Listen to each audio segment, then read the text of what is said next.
Good evening. My name is Matthew Kalman. I'm very pleased to be here on behalf of Beit and the Times of Israel. Our guest tonight, when he was in high school, was given some very sound careers advice. They said to him, Aumann, you're very good with your hands. You should think about becoming an auto mechanic or a cabinet maker. But whatever you do, don't do anything to do with maths or teaching. In 2005, when he was awarded the Nobel Prize for Economics, together with another colleague, he said at the press conference, my research, what I've discovered is obvious. I have no idea why they've given me the Nobel Prize, but I won't appeal. It's confusing reading about our guest tonight because he has at least 4 different names. His family call him Robert John. His academic papers are in the name of Robert. His colleagues call him Bob. And here in Israel, he's known as Yisrael. I'm just going to stay with Professor. Ladies and gentlemen, Professor Yisrael Aumann.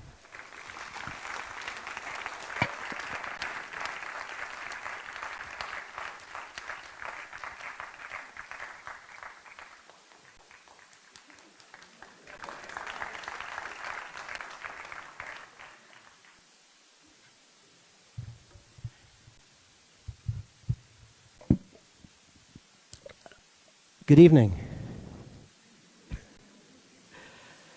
Have those 4 names ever caused you any problems? Do you ever forget which one you're using? Okay.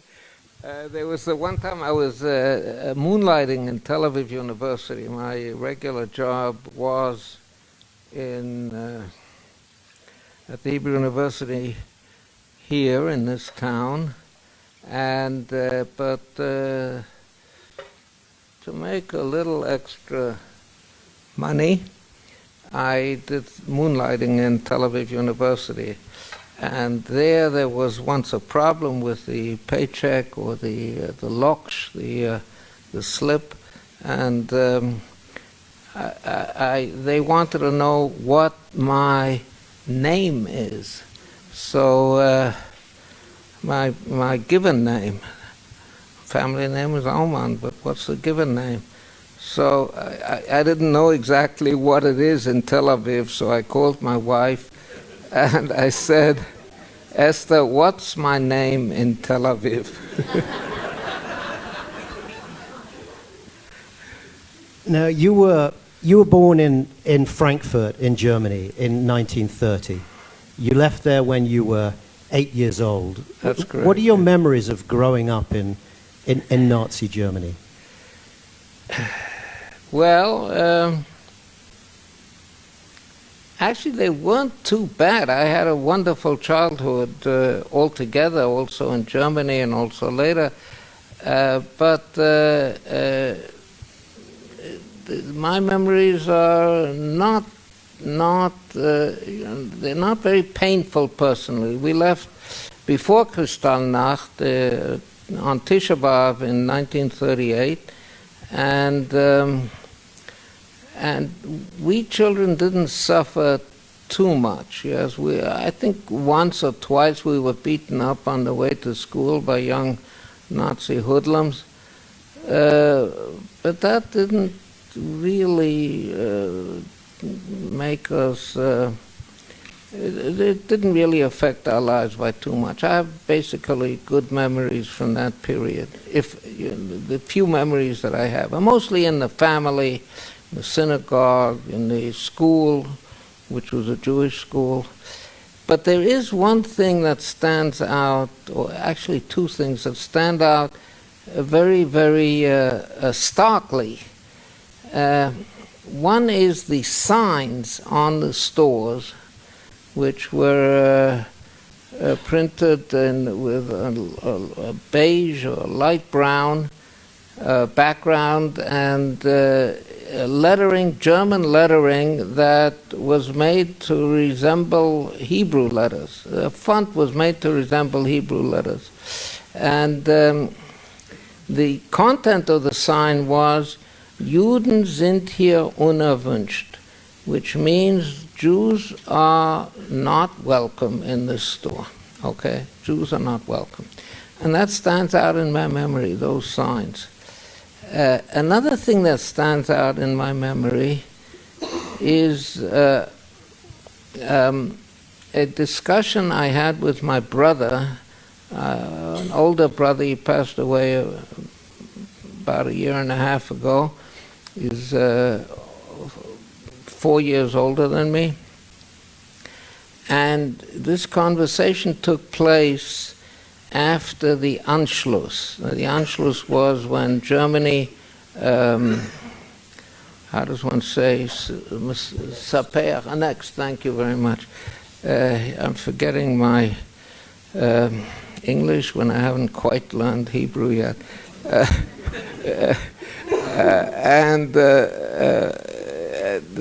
When Germany annexed Austria, the next day there was a plebiscite, a mish'al am, asking for approval of this move. And the rabbi of our community voted no. Jews were allowed to vote. Even in 1938, they were citizens, and the Nazis gave them a lot of trouble, but they were allowed to vote. They were still German citizens. And the rabbi voted no. So he was arrested. Well, you could ask, how did the government know that he voted no with secret voting? Well, that's not a question in Nazi Germany. They knew, okay? He voted no, and he was arrested and sent to a concentration camp. He was released after a few days, but for a while he was imprisoned. Now, my brother and I discussed this. The Jewish community was aghast, but my brother and I was not yet 8, and my brother was not yet 12. We discussed this, and we agreed that the rabbi had this coming to him. He deserved to be arrested. Why did he deserve to be arrested, in our view? Not because it was stupid of him to vote no, but because one is supposed to vote yes. This was the thing to do. And therefore, if he voted no, it was a sort of a misdemeanor, a crime, and he should be arrested. 2 Jewish children in Nazi Germany, were so much affected by what's going on around them, the whole narrative around them, that even though we were Jewish children and we were being persecuted, and we had the signs saying Jews are not welcome in the store and being beaten up on the way to school, even that, thinking back to it, it's amazing, but we Jewish children, that's what we thought. So your parents saw the writing on the wall, and they realized that you had to leave Germany. And how was that experience of having to leave your country? Did you have to escape? Did you have to go and hide? Did you have to smuggle yourselves out? How did you go? No. We got a visa, an immigrant visa to the United States, very, very official, and we took the train from Frankfurt, and we traveled to Belgium, to Ostend, and we took the ferry to England. And in England, we spent 2 weeks with my mother's family, and then we took a ship from Southampton to New York, and that was it. And I might say that we traveled first class. Now, on the ship, not in the train, we traveled second class. There were 3 classes in trains at that time, first, second, and third. We didn't travel third class, we traveled second class on trains. But in the ship, we traveled first class. Why? Well, my parents were fairly well-to-do, but we couldn't take any money out of Germany. You could take things out. We bought a piano and took it out. beautiful Steinway piano. We still have it. I still have it, and it's an amazing piano. And you could buy things and you could buy ship tickets, but you couldn't take out any capital. So once we got out of the first-class ship in the United States, in New York, we didn't have anything. We had no money, and my parents really had to work very, very hard. My father held down 2 jobs, my mother held down 3 jobs, and she worked both my parents worked very, very hard. But we had a beautiful childhood in New York also. We bought cracked eggs because they were cheaper than whole eggs, but they were eggs. They were okay. And we had a wonderful childhood. But I might tell a little anecdote about this. To get the American visas, at that time one had to know about the United States. One had to know about the history of the United States and current affairs and this and that. And so my parents studied for this examination that the consul gave them.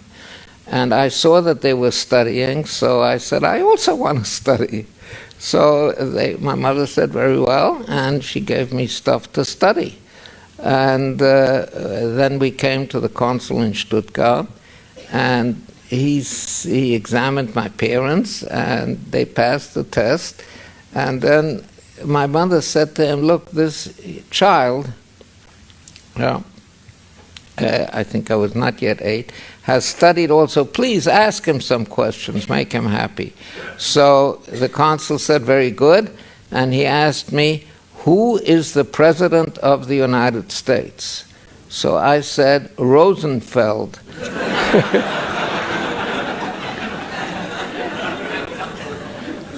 And we got the visas. So you arrive in New York, a little German boy transplanted from Frankfurt. You're living in New York City, in Manhattan, I think, at first. Yeah, the first half year we lived on the Upper West Side in Manhattan, yeah. And so what kind of schoolboy were you? Were you already shining when you started school in America?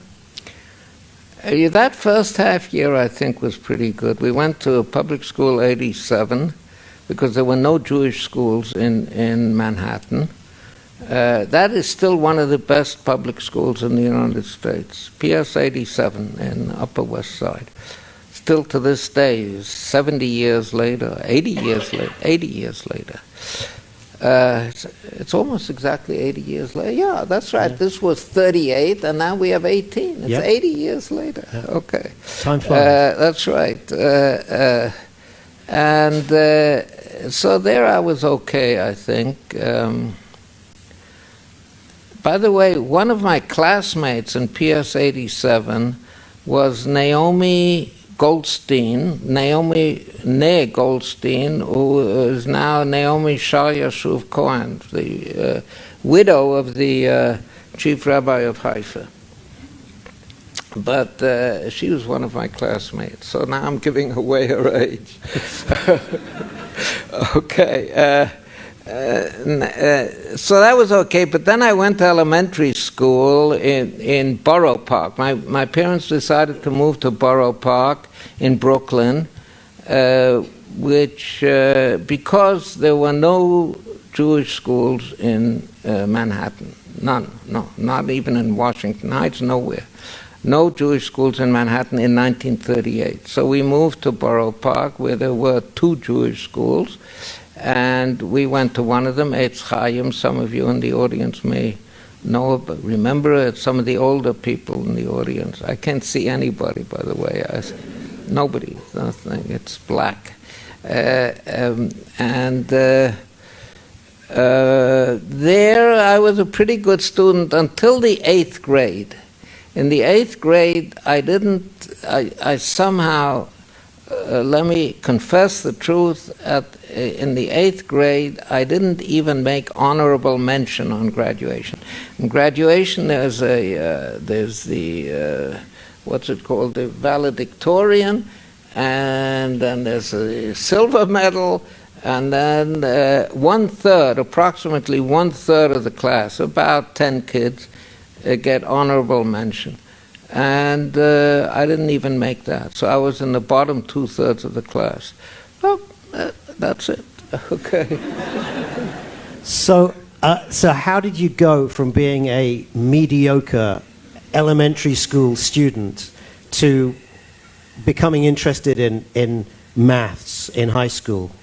In high school, I became interested in Gemara and in math, both. I had excellent teachers in both in math and in Gemara, and I was captivated by both of them. And the reason that I became interested in those two subjects was the good teachers. Yeah, well, that's it. The inspiring teachers that took a personal interest in you, and so on. The teaching is very, very important. Very important. So when you got to the end of high school, you were faced with a dilemma, I guess, a choice between Gemara on the one hand and maths on the other. And I understand that you actually tried to do both for a while. I tried to do both for about half a year. I went to City College in New York. I know there's an English-speaking audience, so some of you may know New York. There's an institution called City College, 139th Street and Convent Avenue. And this was free. That's why I went there. No charge, no tuition charge, and I used to get up at 5:30, 5:45 in the morning, and take the subway for an hour and a quarter to City College, and take a class, and then take the subway back down to the Lower East Side, where I stayed in the yeshiva and studied Gemara, and then take the subway back up to City College, and then get home at about 10 o'clock and do some homework, and then go to bed, and then get up again. It's something that I was able to do barely for half a year, but then I decided I can't do this anymore, and I had to make a decision. And it was a difficult decision, but I decided on math. Yes, after it was I really, how does one say, agonized over it. But that's it. And what was it that attracted you to maths? The teacher, yes. What about the subject attracted you?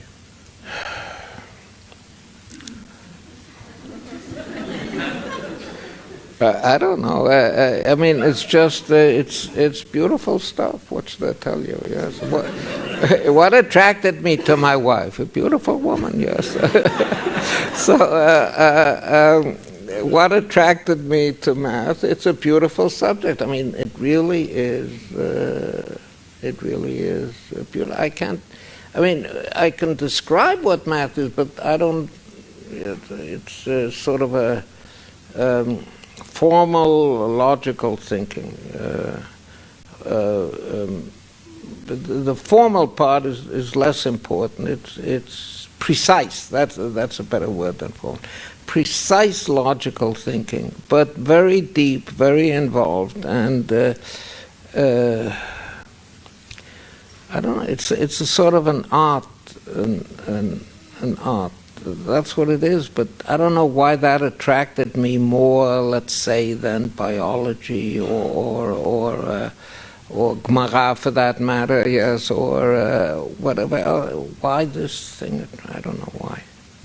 Now that is Akashya Famaisa, we say in Yiddish. Yes. That careers advice that you ignored. Yeah, right. May have robbed us of a great auto mechanic or cabinet maker, but they said you were very good with your hands, and they wanted you to do something practical? Was there anything practical that you saw with the maths? Were you gonna use this for anything in the real world? No. Nothing. No, absolutely not. No, absolutely not. In fact, in fact, the vogue at that time, in mid-century, in the last century, the middle of the last century, the vogue was the less useful, the better. Okay. Yes. There was a very famous great mathematician by the name of Hardy, Godfrey Harold Hardy, a British mathematician, who in old age he said, "There's only one thing that I regret in my life, and that is that I once worked out a formula in genetics which became very useful." So so the less useful, the better. And I was attracted by that vogue. As an undergraduate, I read a lot of number theory, which was at that time absolutely useless. It was beautiful stuff, but absoltly useless. And you went on to study knots, right? Yes. Knot theory. Let me get there. Yes. As a graduate student, I got into what's called knot theory. I did my doctoral thesis in knot theory, and in the theory of knots, like you have in a tie. Okay. Knots, K-N-O-T. And the reason I got into this was, first of all, the questions that one asks in knot theory are very natural. Second of all, you could they're natural. You could describe them to a school child, and he would understand the problem. But there's no way he would understand the solution. The solutions are very, very deep. Okay. And those were the two items that attracted me: the naturalness of the questions, and the depth and the beauty of the solutions, of the answers. And the third thing was that it was absolutely useless. So this vogue had gotten to me. And did it remain absolutely useless? Well, let me tell you this. I was sitting in my apartment alone. The idea for my doctoral thesis, I worked out the thesis, and it was, as I say, deep and complicated. But the basic idea, the main idea, I was struggling with for months. And I was standing once in a shower in Princeton in October of 1954. I was taking a shower for about half an hour. That's where one gets the really good ideas. And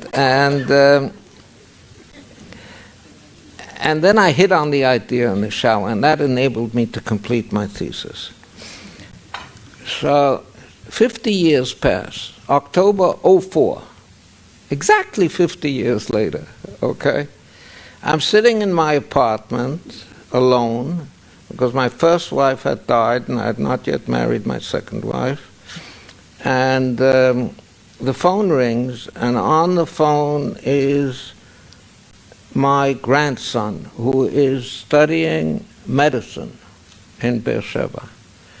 And he says to me, "Grandpa, what are linking numbers?" "What is that, linking numbers?"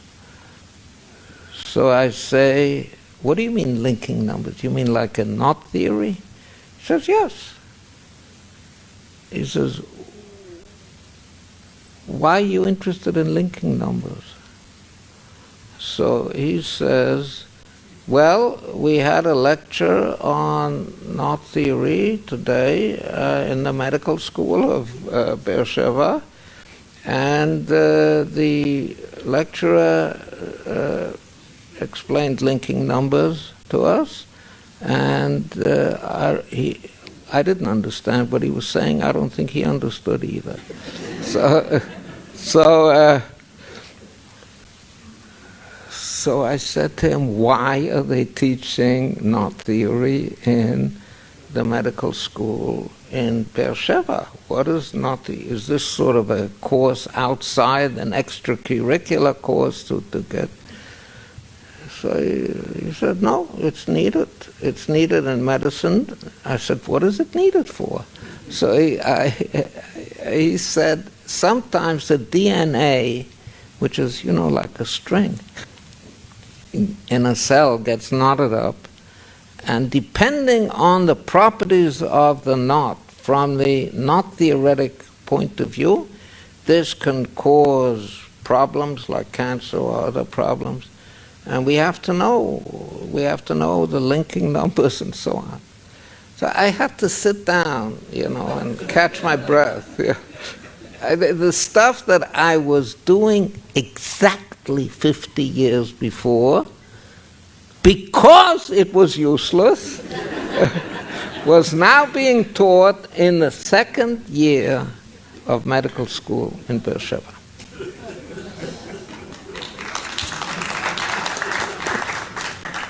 The best laid plans.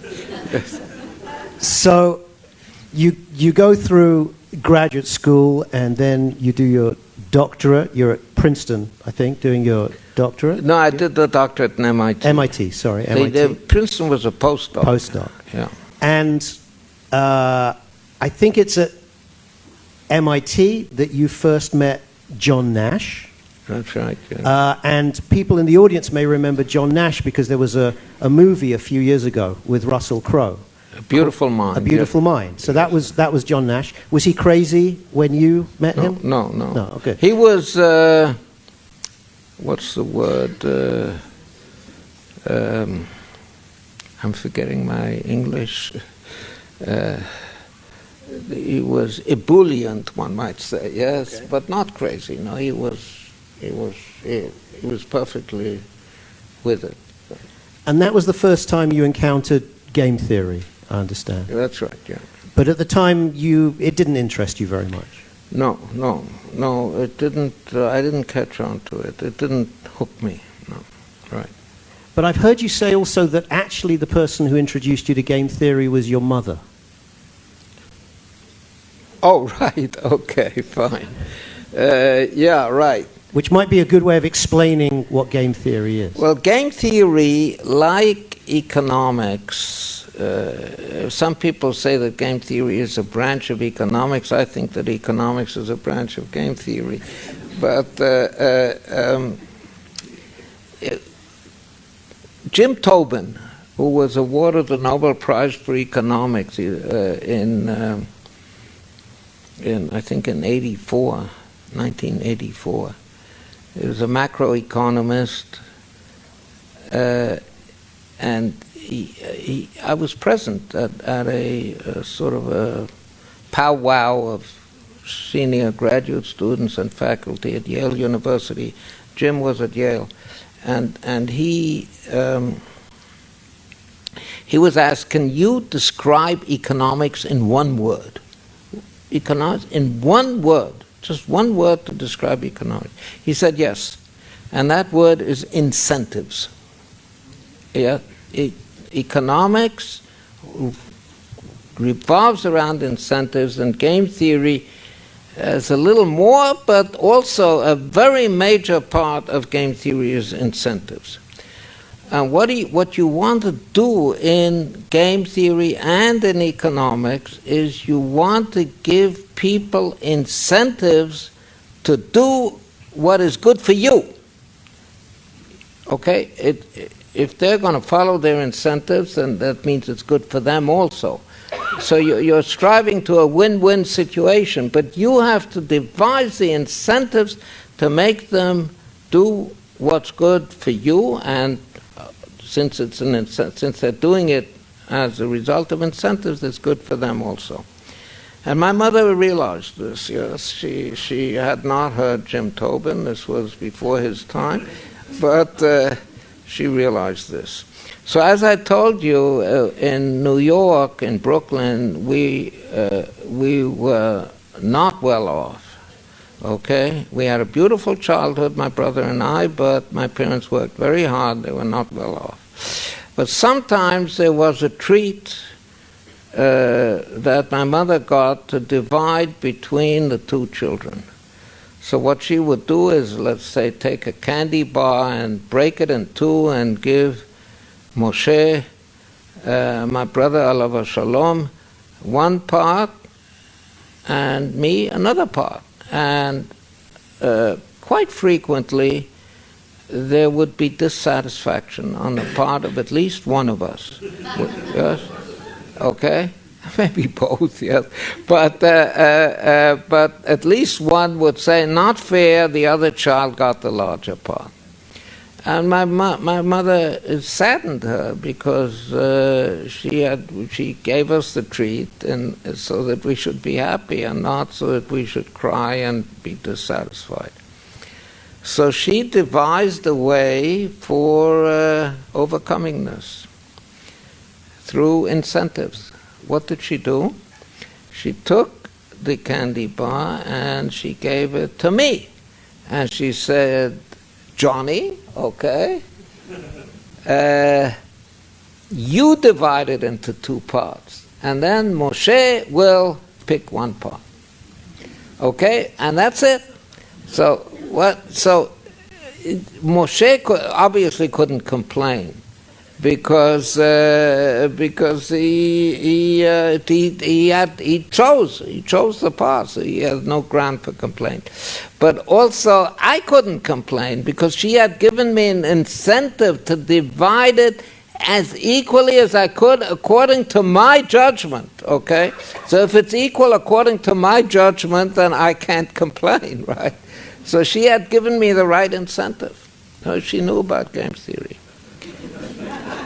So basically, it's your mother who should have got the Nobel Prize.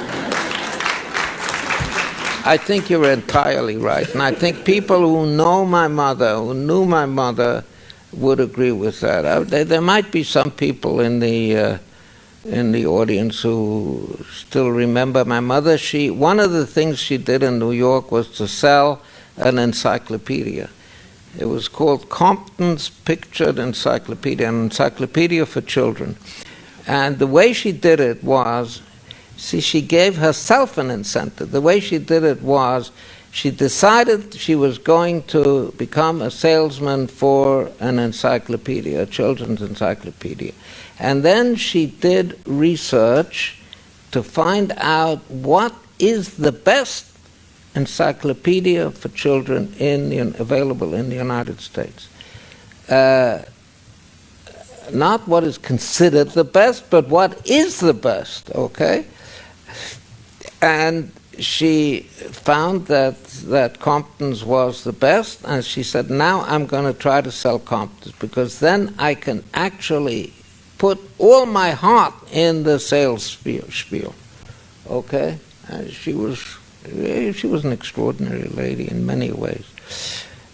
She taught us children. She took us out of town and she showed us the sky, and she gave us the names of the constellations, and we went along the streets of Borough Park, and she said, this is a Norway maple, and this is an oak tree, and so on and so forth. And I remember she said when I was around 12 or maybe 11 or 12, she said, Johnny, it's time you started reading seriously. So we took the Dickens's Tale of Two Cities, and we read it together for several weeks. Once or twice a week, we read it together. And then the story gripped me, and I raced ahead with it. And I've been reading. Well, I would like to say I've been reading ever since, but I haven't. In the last few years, I've been reading less. I still read some fiction, but less than I used to. Yeah. So, you move on to your postdoc at Princeton, and you've learned all this useless theory, and then you get presented with a real live problem, which is very practical, very, very useful indeed. And it's all about aerial bombardment, if I remember correctly. Yeah, this was the height of the Cold War. Some of the people in the room may remember that there was a period of tension between the Soviet Union and the United States, which extended from about 1946 until 1989, 1990, a period of over 40 years where there was a lot of tension between the United States and the Soviet Union. This was called the Cold War, and both sides developed nuclear weapons, and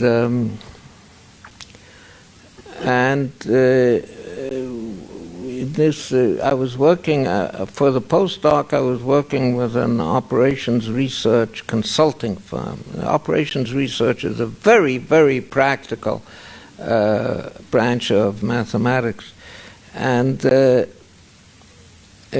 I was assigned we were doing consulting for real businesses and the United States Armed Forces.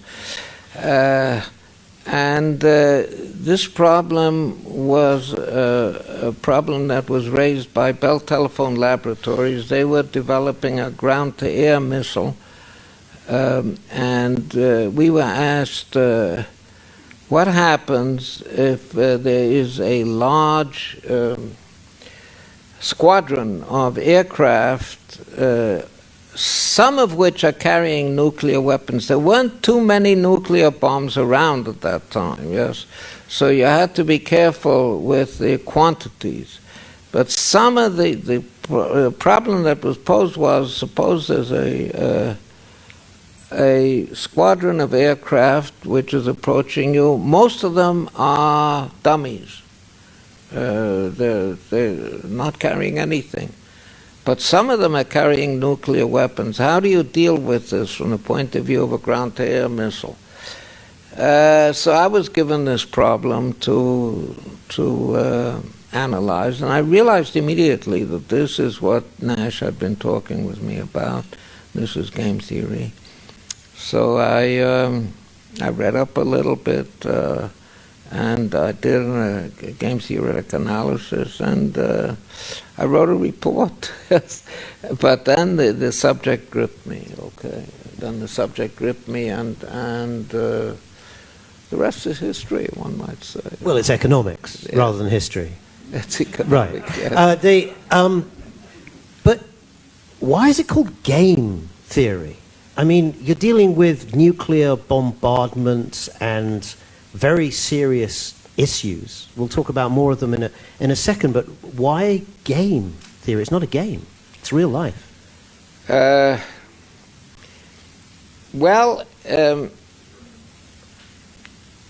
It's a situation where where the players, one might say, okay? The players are striving to they are interacting with each other, and they're striving to different goals. And that is what characterizes a game from the mathematical viewpoint, like in chess, okay? White wants to win and black wants to win, and what white does affects what black's ability to win, okay? And what black does affects white's ability, and that is, from the strategic point of view, from the planning point of view, a game is a situation like the one I was talking about is like chess. Yes, the bombers want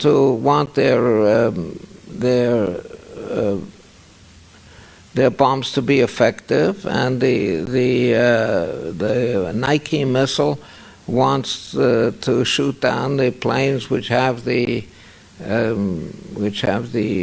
nuclear weapons, and it's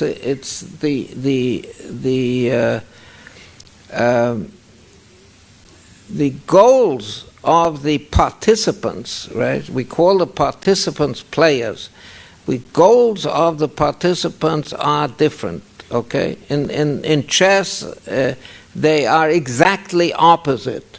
In the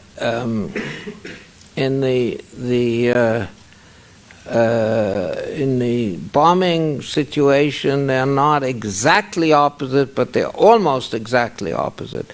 But we also have games like selling a house, okay? So there also the participants they're striving to different goals. Both want the transaction to take place, so the goals are not opposite, but the seller wants a higher price and the buyer wants a lower price, okay? So the goals are not the same. They're different. So how do you apply...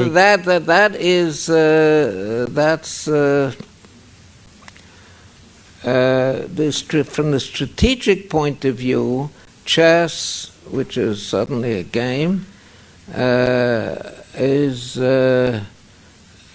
quite similar to something like the bombing operation or the house selling operation. So can you give us a quick game theory class as applied to buying a house?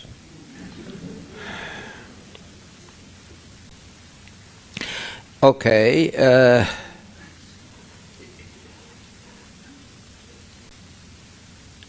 When you're buying a house, I think one of this is maybe you don't have to be a game theorist. Like you said before, I was really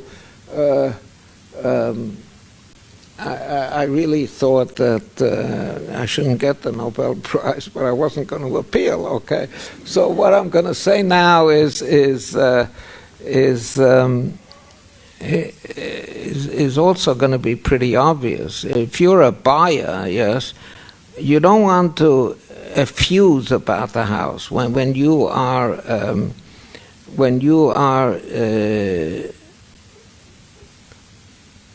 looking at the house and the seller is there, and you want to express an interest, okay? Otherwise, the seller won't pay any attention to you.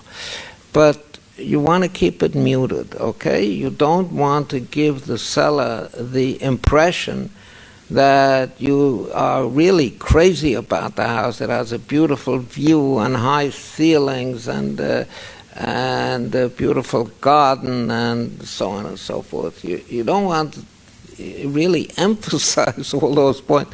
That's pretty obvious, right? Okay, but that's game theory, okay? That's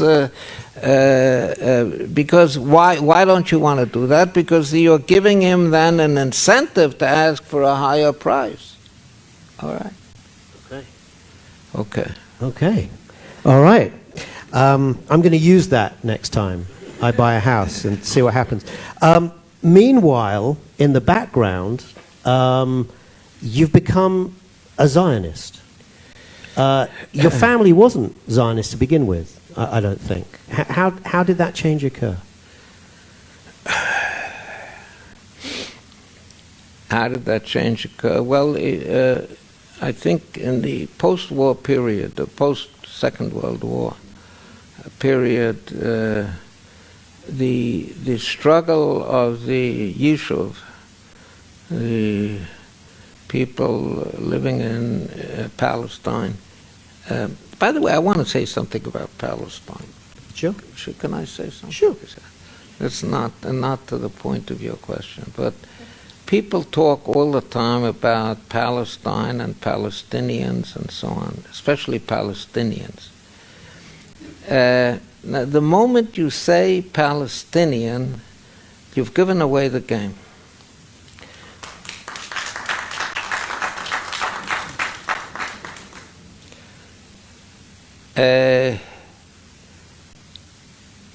There was a sign in Bet Belgia, the faculty club in Givat Ram, the Givat Ram campus of the university. There's a faculty club called Bet Belgia.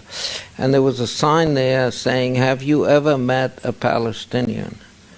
So I wrote on the sign, I said, "If not, we can arrange a meeting with a Palestinian." So I wrote on the sign, "Sure, I've met a Palestinian.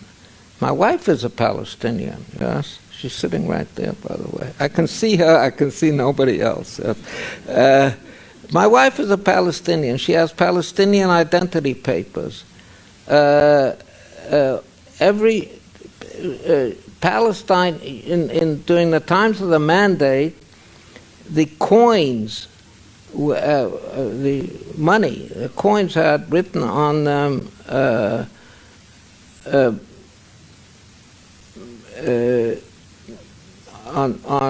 it was written Palestine in English, and in Arabic was written Palestine, and in Hebrew on the same side of the coin was written Eretz Yisrael. So Palestine is Eretz Yisrael. That's what it is. Yeah. Now, when you say Palestinian, you're saying they're the natives. They belong here. We're Jews. We don't belong here. Okay? We're colonialists. That's what we're saying. So I object to the use of the word Palestinian. You want to say it's not very enthusiastic. Come on.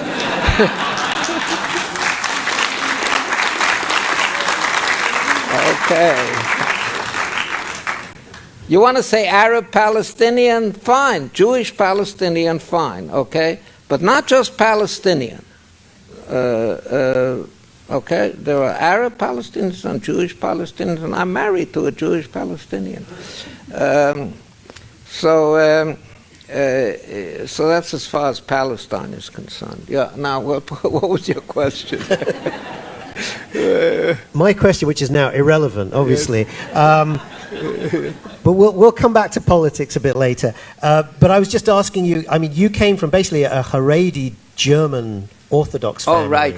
What made me change? What made you change? Well, the struggle for the state, the struggle against the British, on the part of the Irgun and on the part of the Stern Gang, we called it, and on the part of the Haganah, the struggle for the state by the Jewish, the struggle against the British, really. It was a struggle against the British more than a struggle for the state. This seized our imagination. Sitting in New York, reading the newspapers, listening to the radio, it seized our imagination, and we were converted from anti-Zionism to Zionism, okay? And my brother and I made a determination to make our lives in Israel. This was in the period from 45, 46, after the war, to 48. And I remember the 29th of November, 1947, when the United Nations determined on the partition plan and determined on the creation of the State of Israel. It was a very emotional moment for me. And also the creation of the state, yes. By the way, let me tell you a story about the creation of the state. Until the actual day of that the state was created, yes, May 15th, 1948, it was not known what the Jewish state would be called, yes. Some people thought it would be Judea. I think Israel was also mentioned, but the name was not obvious and it was not known. It was not clearly known. And the story went around that there was a meeting of the Jewish Agency, the government in the shadow government of the state, to come, where the name of the state was discussed, what the state would be called, the new nation, what it would be called. So somebody suggested Irving, but that was rejected because it sounds too Jewish.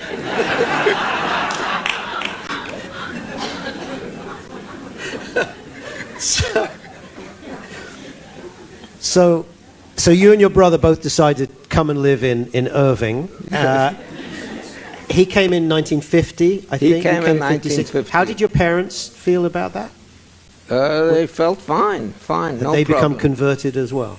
They became converted as well. My mother came to Israel in 1957, 1 year after me. My father died in 1954, so he didn't make it. He died in New York.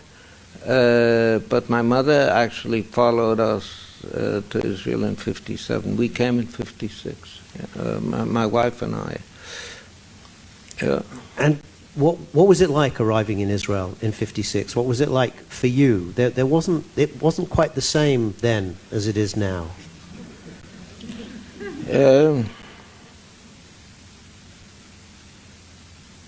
And the contrast. Well, there was one traffic light in Jerusalem. One. It was at the corner of King George and Yafo, okay? And it didn't work.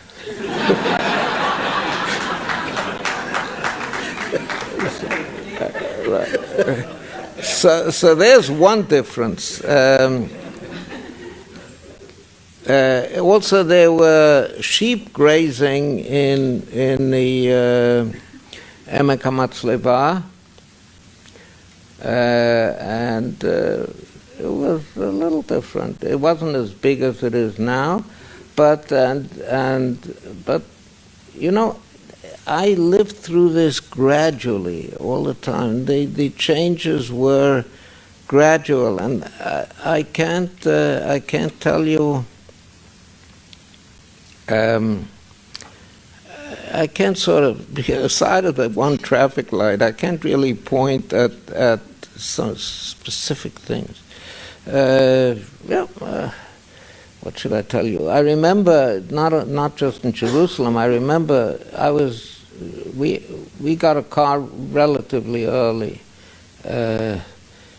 By the way, we didn't have a car until the last day almost, or the last week, in which it was possible to buy a car given our rights as Olim Chadashim, okay? So in a way that the government was giving the wrong incentives that way, yes? In other words, if it would have extended the time, then we might not have gotten a car until now, although I think that's unlikely, but they actually were giving, by cutting off, it's an example of incentives, by cutting off the time when you are allowed to use your rights, they actually gave an incentive, they motivated us to buy the car. Now, although we had to scrape together the money for it or whatever. So you came here, you started doing your research, by this time you're committed, as it were, to game theory and continuing with that. And going on in the background of all this is the Cold War. Yeah. And people like Thomas Schelling and others are deeply involved in policy making, right, in the United States. So in what way did you see game theory actually being used in policy making during the Cold War?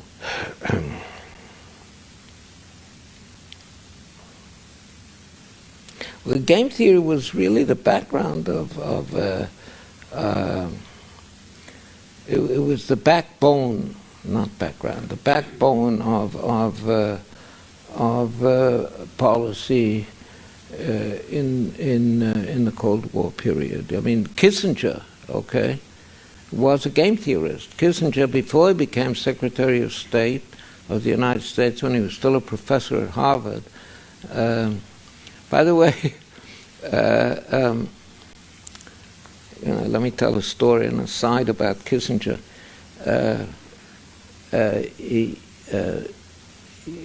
he came to Washington, became Secretary of State, and he left Harvard University. And somebody asked him when he was in Washington, somebody asked him, Henry, what do you need all this trouble for? You're going to government, becoming Secretary of State, all these struggles that you have over here. And Harvard is so nice. Why did you leave Harvard? He said, I couldn't stand the politics.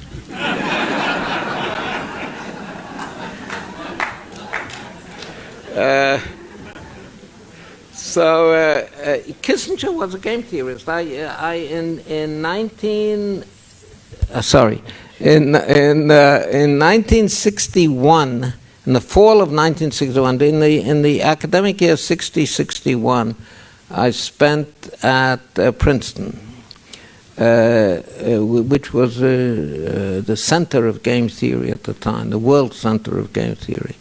And we held a conference, a game theory conference, in October of 61, and one of the main speakers was Kissinger. Okay, so and there was Herman Kahn, and all these people. They described they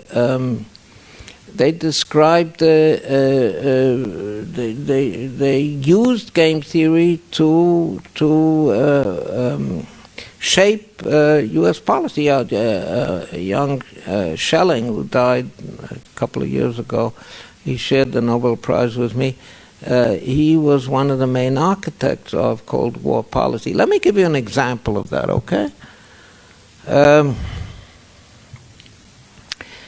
In 60-61, really, in that period, there was a craze of building fallout shelters in the United States. You know, I don't think, aside of the people who actually lived through it, I don't know how, whether many of you know exactly how serious the Cold War was. It was very, very serious. People were very afraid. At the time of the Cuban Missile Crisis, I thought that the world would end in 3 weeks, yes. Not in climate change in 50 years or 100 years. In 3 weeks, the world would end. It was very scary stuff, very scary. But so let me describe just one aspect of it. There was this craze of building fallout shelters in the United States. People built out of concrete fallout shelters near their homes or in their backyard. They invested thousands of dollars in them. Fallout is radioactive fallout, okay? You go in the shelter, you're somewhat protected from the radioactive fallout. And they stocked them with food and with machine guns in order to keep not the Russians but the neighbors out. And that's the truth, yeah. And now this was taken as a very aggressive move by the Russians, and it fomented a crisis. How did it foment a crisis? How can building a fallout shelter? Can you tell me why this is aggressive? No. Okay, so I'll tell you why it's aggressive. I'll tell you why it's aggressive, and this is game theory, okay? It's not very deep, but it's game theory. It's an example. If it's very deep, I won't be able to explain it to you, okay? So the reason that it's aggressive is because the Russians saw this as an attempt by the Americans to build up their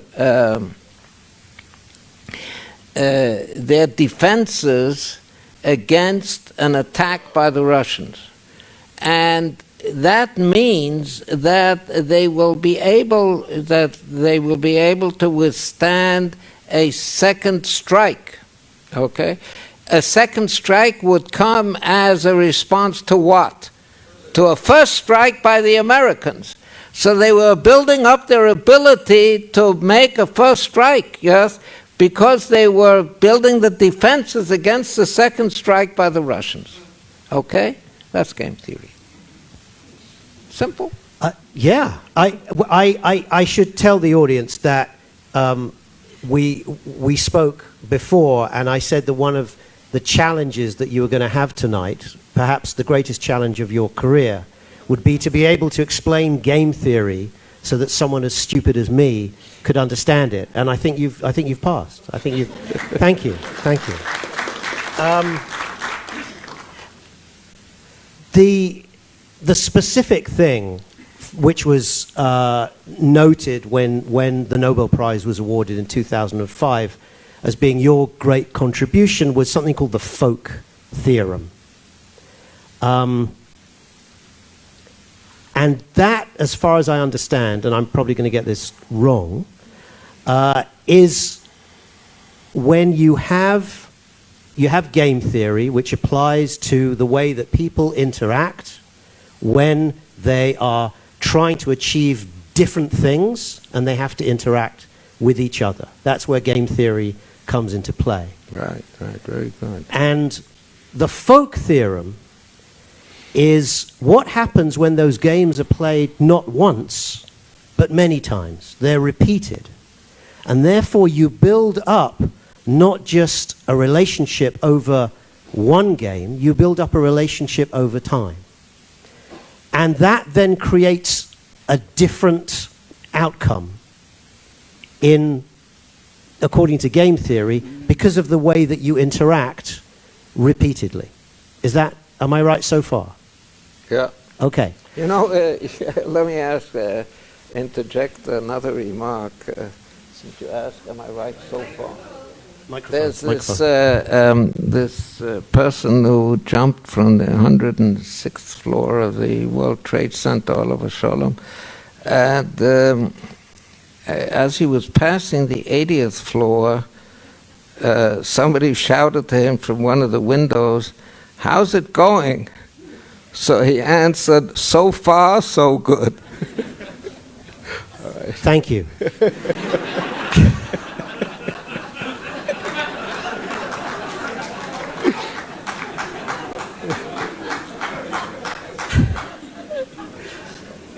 So my question, this is the scariest thing I've ever done, okay? So my question is, what does the folk theorem say about the way that changes the way that people interact over those repeated games? And can you give us another practical example? Well, yeah, the folk theorem says that it makes them more cooperative. It makes cooperation more feasible. Why? Why?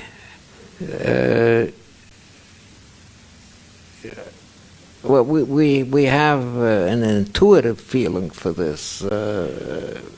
Okay, you'd rather cooperate with a person that you've known for a long time. If you want to buy, you're willing to go to your neighborhood grocery and to buy a bottle of milk or some cheese from him and not worry too much about whether it's spoiled, and he's willing to give you credit, okay, and not worry too much about whether you're going to pay him back, right? And that's because we have an intuitive feeling that's because you know him very well and you trust each other, okay? Now, but the folk theorem is actually a mathematical formulation of that principle, and it says the reason that you trust each other is not just something psychological or genetic or something that he's friendly and you love him or something like that. It's no. If you have a long-term relationship and you cooperate, then if you keep cooperating, if you don't double-cross each other along the way, then you stand to gain all the time. But if my neighborhood grocer would give me spoiled milk or sell me, or I would not pay my bills from him, he would stop giving me those, he would stop giving me credit, and I would stop buying milk from him.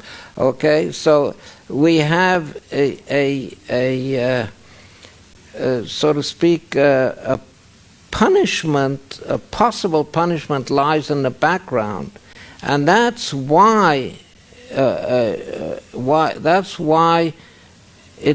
we don't think of it in those terms, but that's why we do cooperate, because if we don't cooperate with, if I don't cooperate with the grocer, then the grocer won't cooperate with me, and we'll both be worse off, okay? But that's in the background. Actually, when I give him the money, when I take credit from him, or when I buy the goods from him, we don't think of it in those terms. But that explains the behavior, one might say, evolutionarily. Okay. So the cooperation Yes. is based on an unconscious realization that in the background there's punishment. There might be punishment if you don't. There might be punishment. There's a threat of punishment. So there's kind of a balance of fear that creates the cooperation. It's strange to think of going to the grocery as a balance of fear. Hey. But yeah, that's it. The balance of fear. Okay. So which brings us straight back to the nuclear standoff between America and the Soviet Union. Yes. So basically, the whole of the Cold War was all about buying a pint of milk. That's exactly right. Yeah. Oh, thank you. So, how do you apply that kind of thinking and those kind of lessons to our situation here in the Middle East?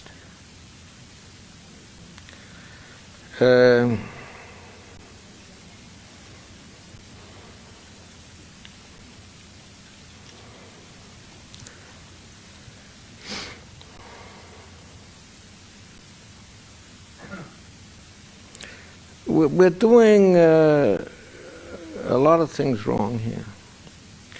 We're doing a lot of things wrong. I try to emphasize the importance of incentives, okay? I think in many ways we're also incentives and also signaling.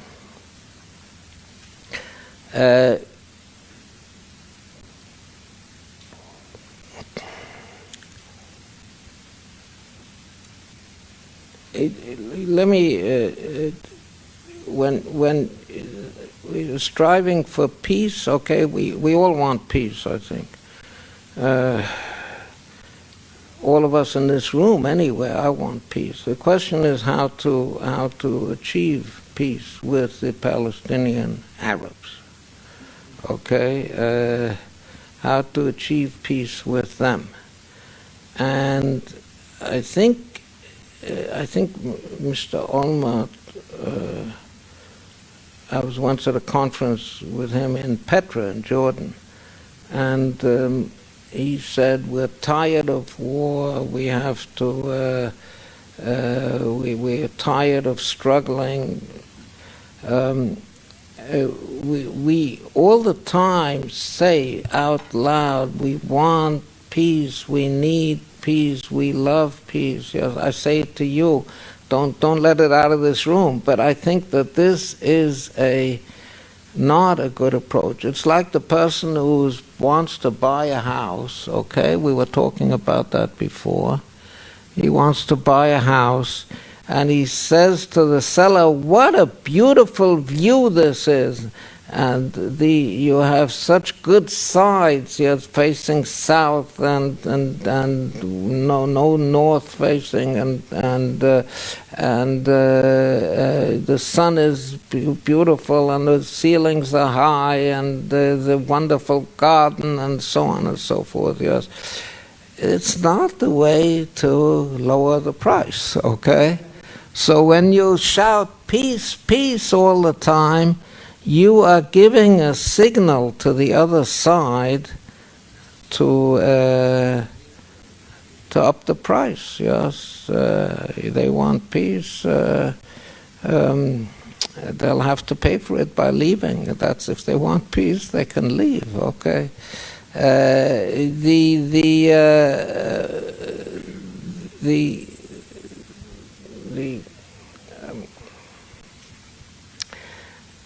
The expulsion from the Gaza Strip, which was as already ancient history, is 13 years ago, but this was a very, very bad move, because what they said, what we said to them was, you just have to give us, put enough pressure on us, and we'll capitulate. Now that's not really true. We won't capitulate all the way after a lot of pressure, but we are giving that signal, and the other side is buying it. And I think the worst is the indoctrination that they get all the time, that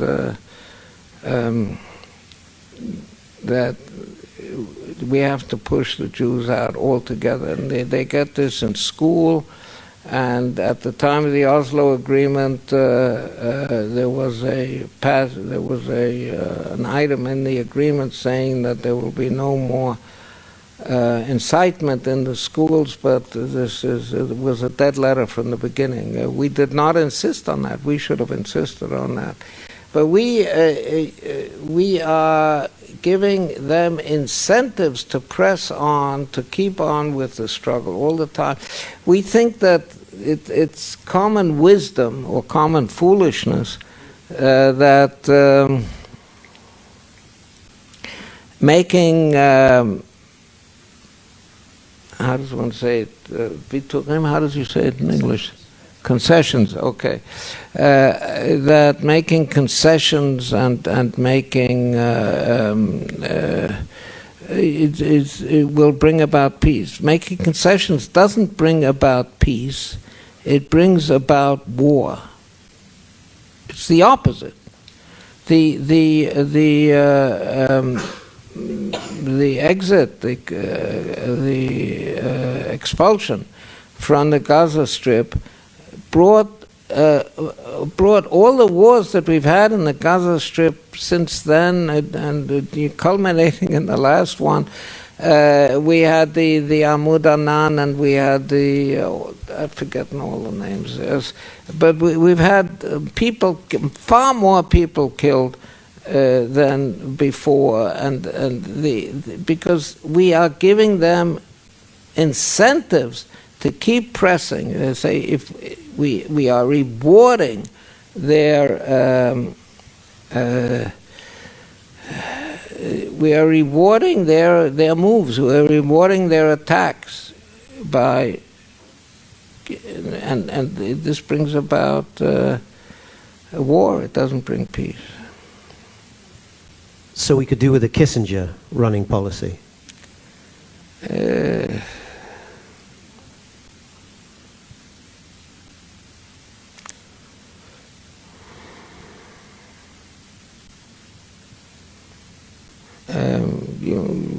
In principle, yes. I don't know whether Kissinger was that good, but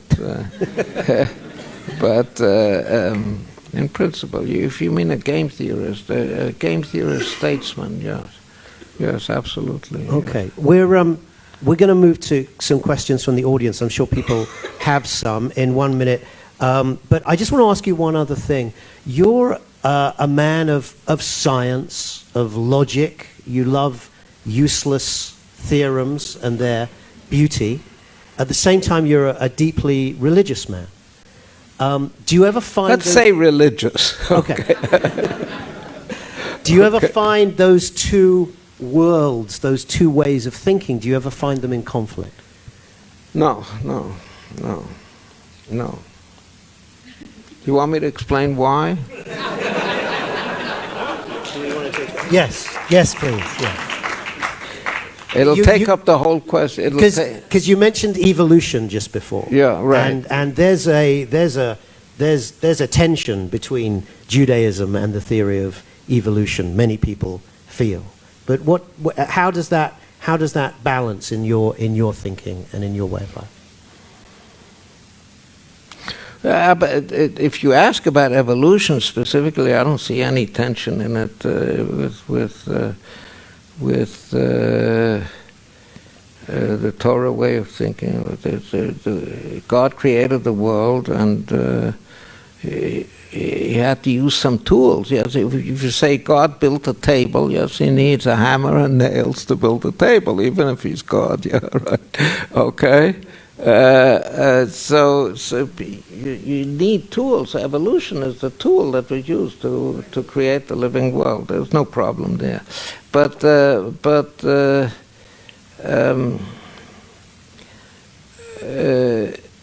I think it's a deep subject, and it's a subject for another New York, Israel Times, Jerusalem Times. Times of Israel. Times of Israel. It's a subject for another Times of Israel Beit Avichai forum. I'll be delighted to talk about it, but just very, very, very not too enthusiastic.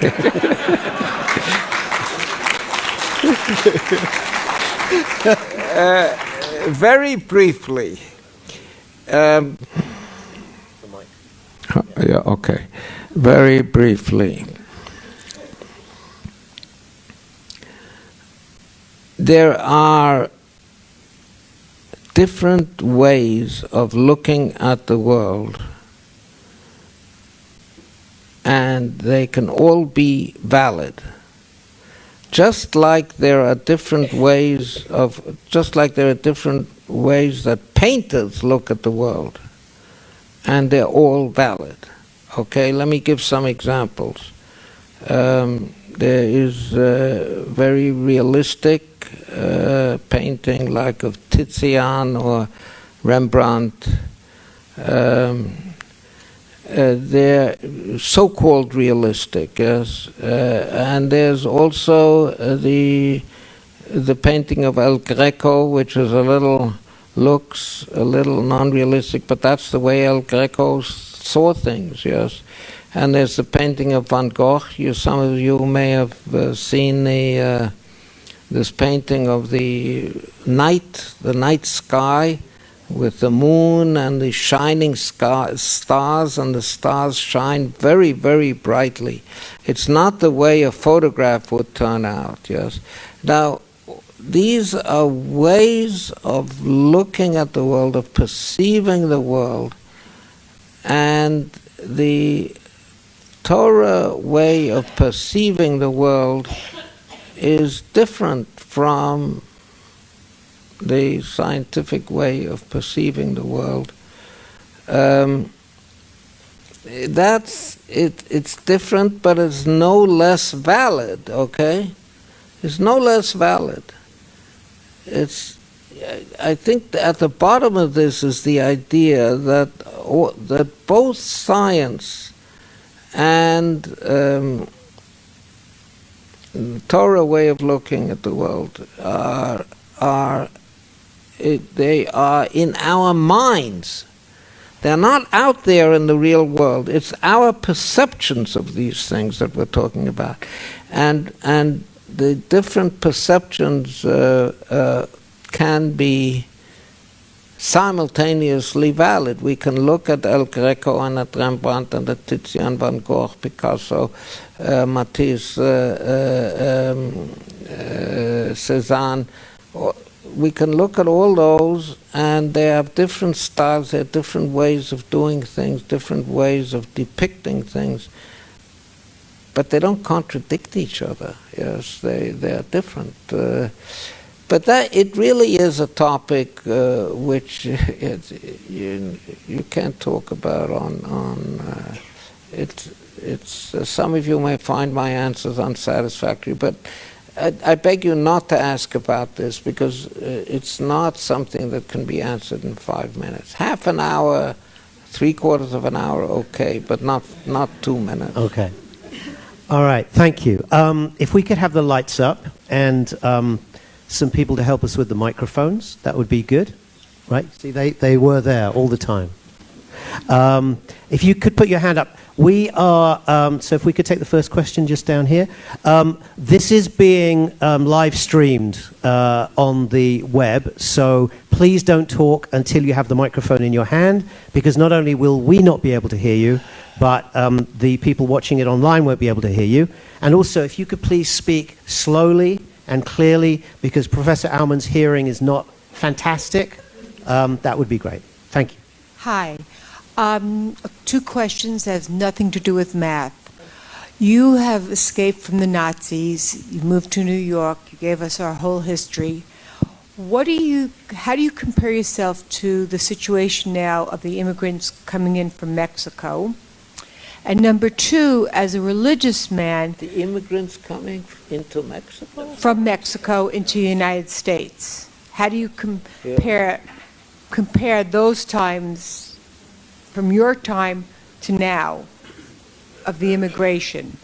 Let's take them one at a time, okay? Would you like immigrants coming from Mexico to the United States. How do you compare it to your situation coming from Well, it's a little different, I think. I'm sorry.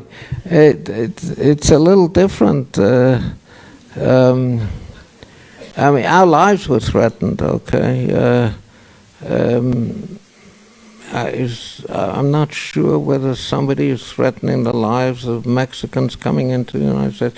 I actually didn't know that there were a lot of Mexicans coming into the United States.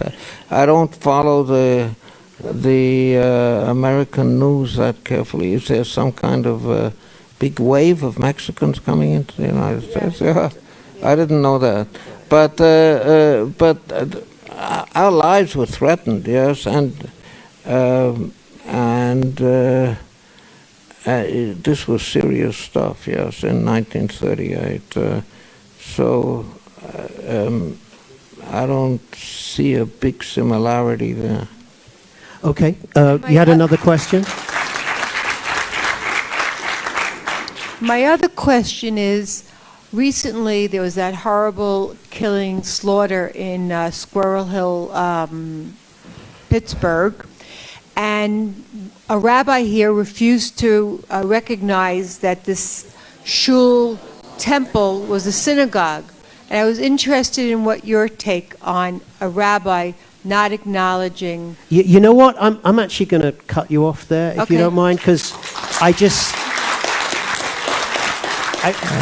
don't think Professor Aumann has actually referred to any of that during his talk here. I don't really think it's the subject that he's even qualified to speak about. So I'm going to... Could you please keep your questions relevant to the things we've discussed this evening? That would be great. Please. First, I would like to say that I think most of us are totally riveted here. Listening to you speak, your manner, what you say is just a pleasure for all of us.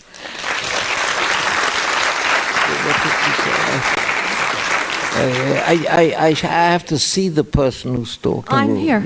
Just here in the middle. Here. Oh, okay. Well, could you repeat My your question? Being nice to you. I just gave you... It's okay. Question, please. I just gave you a That's why I'm compliment. asking I gave you a to repeat it. compliment. My question is your take on the Israeli approach to the agreements with the Palestinians to find a solution with the Palestinians is very valid. Has anybody spoken to you about consulting to the government? The government doesn't ask me a lot of questions, and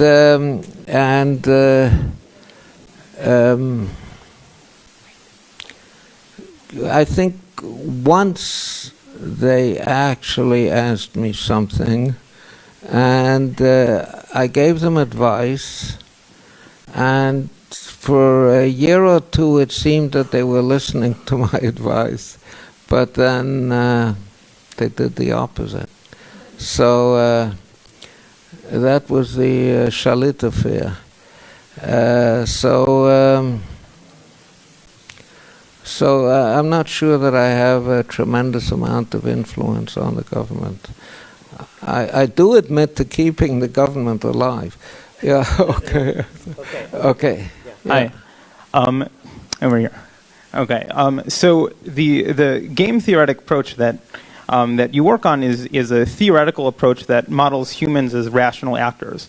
And my question is that in real world situations where we're dealing with humans who aren't necessarily rational according to the economic definitions, is this theoretical approach really the best approach to take, or is it better to use more empirical sort of historical approaches, especially when considering politics? Maybe it's better to sort of look at history and similar conflicts as opposed to sort of modeling it from the ground up from a mathematical approach. So I was wondering if you had a take on that, and if you had any counterexamples where game theory was not really a good model for political conflict. It's up to you to bring a counterexample, but I think that game theory is based on the assumption that people are rational, which means in game theory, in economics, the definition of rationality is that people pursue their goals as best they can given their information. And I think most people pursue their goals as best they can given their information. There's no particular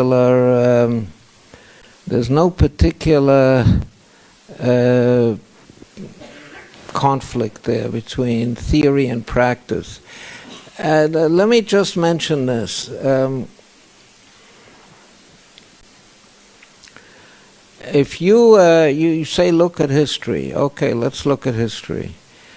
We want peace over here, and if I want to play good football, then what do? I look at videos of the world champions in football, and I try to do what they do. If I want peace, I look at videos of the world champions of peace.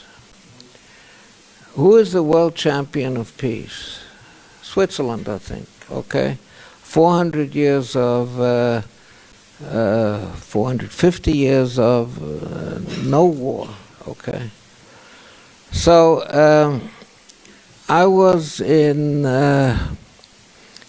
hiking in Switzerland with a grandson a few years ago, and my grandson points up at the sky and he says, "What's that noise in the sky? What are those airplanes there?" So I say, those are fighter planes of the Swiss Air Force. So he says to me, "Fighter planes of the Swiss Air Force? Switzerland has been at peace for 450 years. Why do they need fighter planes?" So I say to him, "You know why Switzerland has been at peace for 450 years? It's because of those fighter planes." Okay. The runner-up to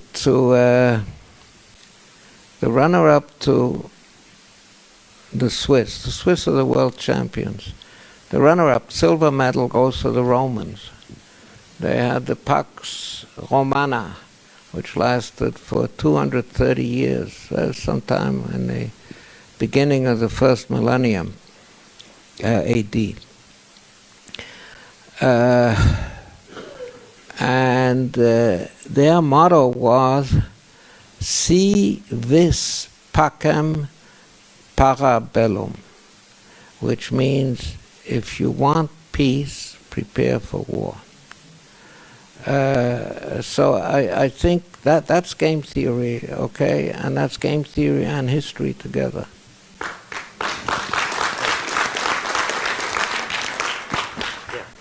In the middle here.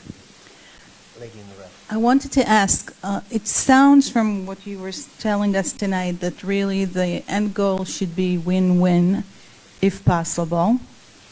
Can you hear me?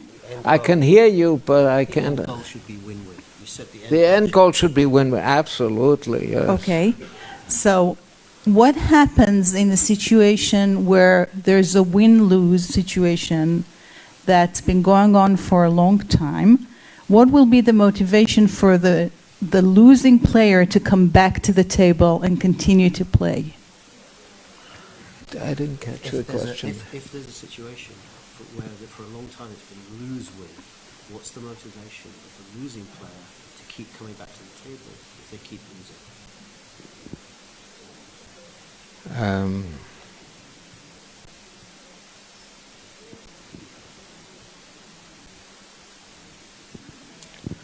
Well, the motivation might be to stop losing. That's okay.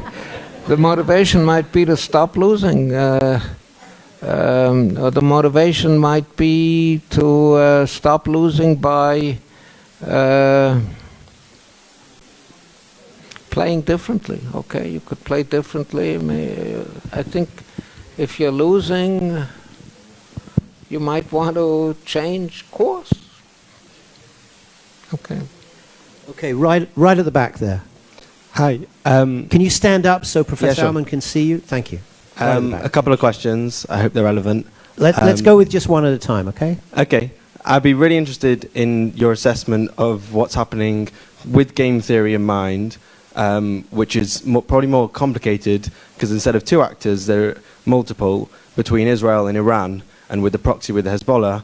I'd be really interested to hear what you'd have to say about that game theory applied to that scenario as well. Okay, that's the... Okay. So, how do you apply game theory to the situation between Israel, Iran, and Hezbollah?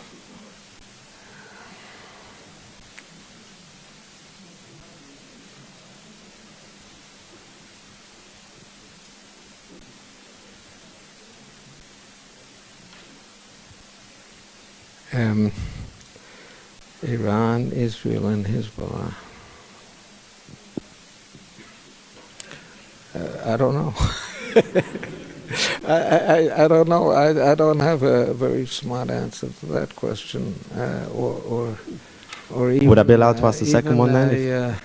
I'm not that familiar with it. You know, I don't read newspapers or look at television. I depend on my wife to tell me what's important. Okay. And she hasn't told me about those things. Okay, do you want to ask your second question? Thank you. And can we have a mic over here? Well, then, I'm sorry. From a completely different perspective, then, I'd be interested in hearing what you'd have to say on how perhaps the work of Daniel Kahneman, Amos Tversky, and more recently Richard Thaler, their work within behavioral economics in undermining the assumption of individual man's rationality, similar to the question that was asked before, but how has that influenced your idea of economics being a subject of incentives rather than things like nudge theory, which plays to people's irrationality to disincentivize them out of doing things that are wrong for them, as opposed to incentivizing them to do stuff? Well, I didn't catch the whole question, but I understood this, that you're asking about mainstream economics vis-a-vis behavioral economics, okay? Is that correct? Behavioral economics being represented by Kahneman and Tversky and Thaler and so on. Yes, right. That's the question, yes. And I have just completed a paper which is called which synthesizes behavioral economics and mainstream economics, okay? Behavioral economics, I'll say it very briefly, it's not really a subject which can be covered in 5 minutes, but I'll try it, just like the religion and science question. The effects that have been noted by the behavioral economists, mainly Kahneman and Tversky and Thaler and others, these effects are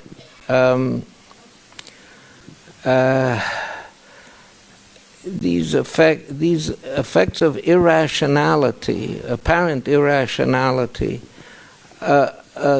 occur in unusual situations.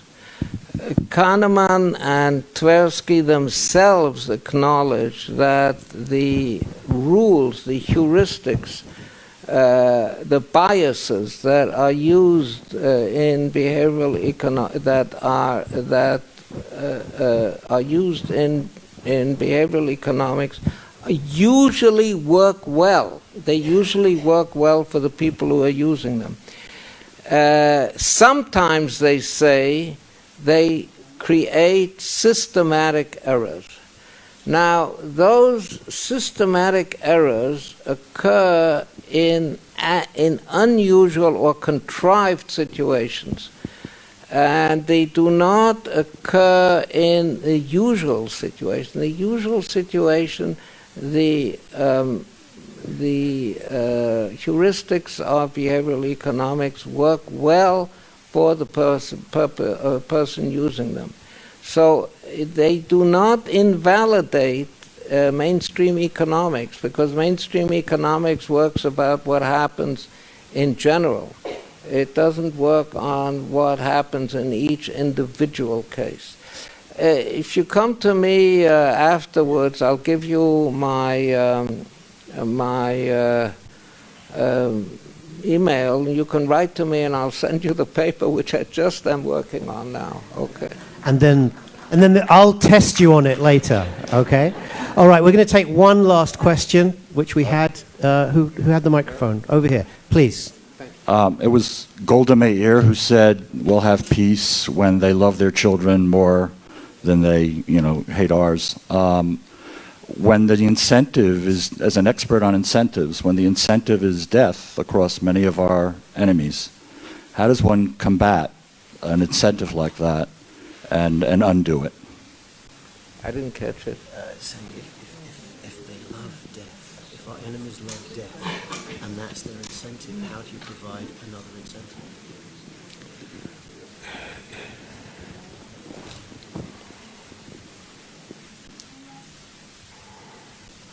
Isn't it great to have someone who actually thinks about answering your question?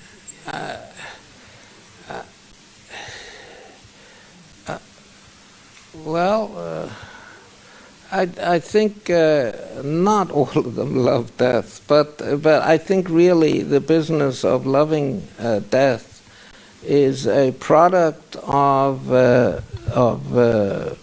indoctrination, of schooling, and is very deep-seated, and certainly this has to change. This should have been our first priority from the very beginning. I mentioned that, and it should become a very important priority now. The incitement, the schooling in the territories, in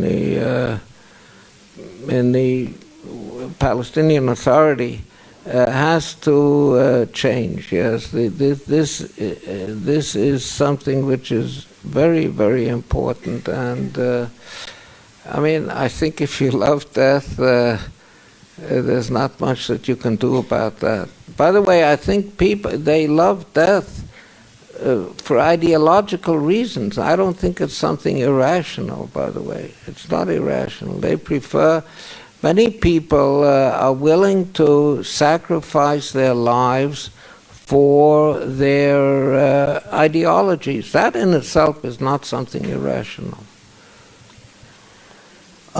Join us on January the 15th. Alice Shalvey, Professor Alice Shalvey will be here talking about her new autobiography. Thank you for coming, and thank you, Professor Yisrael Aumann.